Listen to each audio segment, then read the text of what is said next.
اللہ کی نگاہ میں نہایت باحیا، نہایت پاک دامن، نہایت شریف بچی ہوا کرتی ہے۔ ایک باپ سے اس کی بیٹی نے یہ کہا کہ پاپا مجھے آئی فون چاہیے۔ پاپا نے کہا چلو، وہ مارکیٹ لے گئے، اسے آئی فون دلوایا۔ پھر کہنے لگی کہ پاپا اس کا اسکرین گارڈ چاہیے۔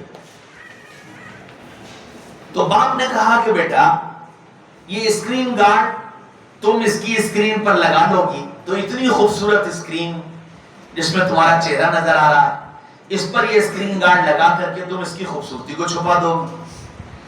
تو وہ کہنے لگی کہ نہیں پاپا، اگر اسکرین گارڈ نہیں لگایا تو اسکرین پر اسکریچ آ جائیں اور پھر وہ اسکریچ کسی بھی طرح سے جائیں گے نہیں۔ گارڈ پر اگر اسکریچ آئیں گے تو گارڈ بدل جائے گا، لیکن اگر اسکرین پر اسکریچ آ گئے تو اسکرین نہیں بدل پائے۔ باپ نے اسکرین گارڈ دلوا دیا۔ پھر کہنے لگا پاپا اس کا بیک کور بھی چاہیے۔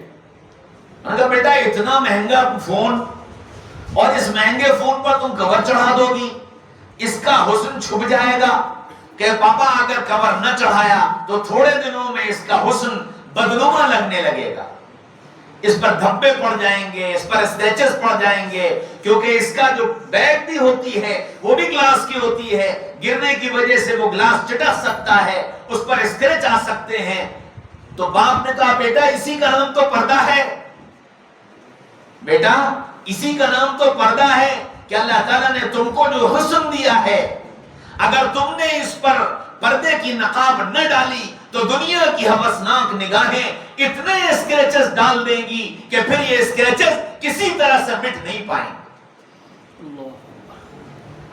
اور بیٹا جیسے تم نے اس کے حسن کو بچانے کے لیے اس پر کور چڑھایا ہے، تمہارے حسن کی حفاظت کے لیے اللہ نے تمہیں پردہ دیا کہ تم اپنے کو پردے میں رکھو گی، اللہ تمہارے حسن میں چار چاند لگا دیں گے۔ اور اگر تم نے اپنے آپ کو بے پردہ کر دیا تو پھر دنیا کی ہوسناک نگاہیں تم پر نگاہیں ڈال ڈال کر اتنے اسکریچز ڈال دیں گی کہ تمہارا چہرہ بدنما لگنے لگے گا، تمہارا جسم بدنما بن جائے گا۔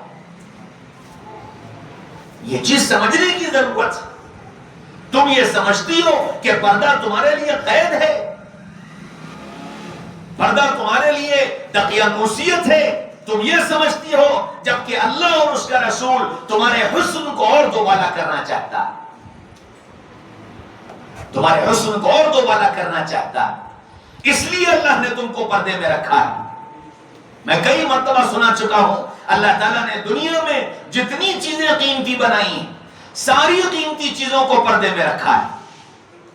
بادام پردے میں، اخروٹ پردے میں، کیلا پردے میں، انار پردے میں، تربوز پردے میں، چاول کا دانہ پردے میں، مکئی کا دانہ پردے میں، گیہوں کا دانہ پردے میں، پیٹرول پردے میں، سونا پردے میں، چاندی پردے میں، پلیٹینیم پردے میں، یورینیم پردے میں۔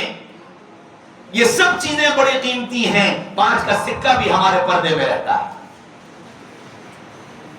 تو سوچو کہ اللہ تعالیٰ نے تم کو کتنا قیمتی بنایا ہے۔ کیا تمہاری حیثیت ایک چاول کے دانے کی بھی نہیں رہ گئی، ایک گیہوں کے دانے کی بھی نہ رہ گئی کہ گیہوں کا دانہ پردے میں ہوتا ہے؟ تم قیمتی تھی، اس لیے اللہ نے تم کو پردے میں رکھا ہے۔ اور جب تک تم نے اپنے پردے کی حفاظت کی، اللہ نے دنیا کے اندر حیا اور پاک دامنی کی ہوائیں چلائی۔ اور جب تم بے حیا ہو گئی، سرے بازار آ گئی، دنیا بے حیائی کا مرکز بن گئی۔